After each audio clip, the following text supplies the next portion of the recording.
Hello, everyone, and welcome to the course. I'm Dan Toohey, your online teacher. And what I like to do every week or so, when I remember to do it, is to send out a video that supplements the videos that I do for the weekly readings and just gives you a capsule idea of what the idea is, the big idea, the general idea of the week's material, what I was trying to get across, and perhaps to put things into the larger context of the course. One of the things I'd like to emphasize is that the approach here to engineering ethics is to conceive of engineering ethics as professional ethics. There are problems with that, which we will explore in the course. That is, problems with conceiving of engineering as a profession. But more or less, the approach will be a professional ethics course for engineers, and that's one of the reasons that we start with the Nsbe Code of Ethics. As I say in the video about it, I have a number of things to say about it, but the Nsbe Code of Ethics is the most comprehensive and updated and serious and ongoing sort of code of ethics for engineers. I know it's complicated because we're not PEs here, and there are different codes of ethics for different engineering societies, but this is the most comprehensive and, I would say, most important one. And it is meant to apply to all engineers, not just professional engineers, not just people who've gotten their PE license.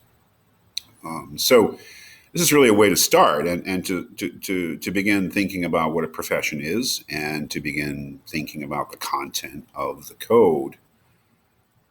And the whole idea, really, of the first week is to introduce the idea of engineering as a profession and to begin to explore what that means.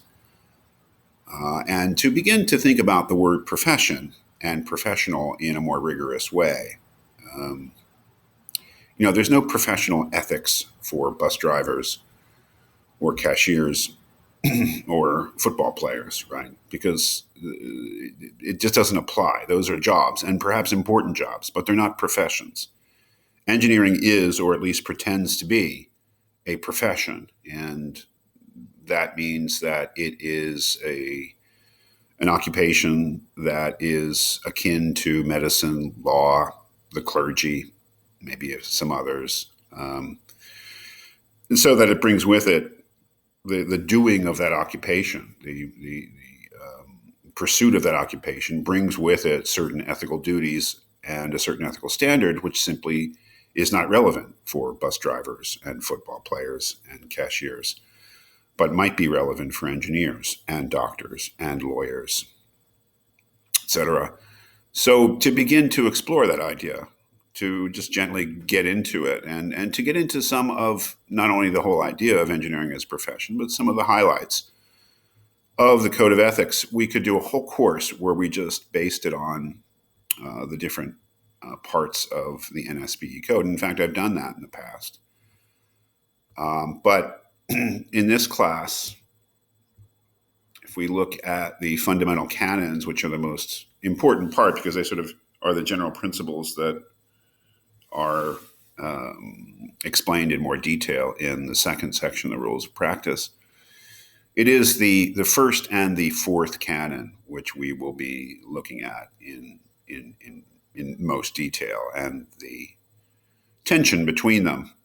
The hold paramount canon, hold paramount the safety, health, and welfare of the public, which is the most important principle in engineering ethics. There's simply no question about it.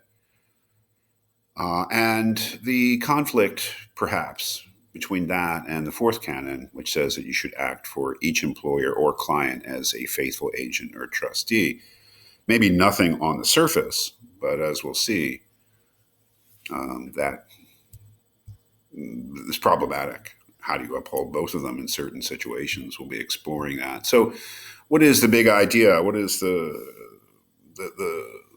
idea of week one? It's to begin to think of engineering as a profession, what that would actually mean, which is something we'll be exploring in the coming weeks, and to take a look at the code. So read through the code. I mean, it's extremely interesting. And again, the details, maybe not something that we all need to remember, except, knowing that we will be looking at the first and fourth canons in particular, but just the whole idea that this is a code of ethics that you, as an engineer, will be expected to follow. And that's a serious matter. And it's not something that people in all sort of normal occupations have to think about. But the idea is that you, as an engineer, it is something you need to think about. What are your ethical responsibilities as an engineer?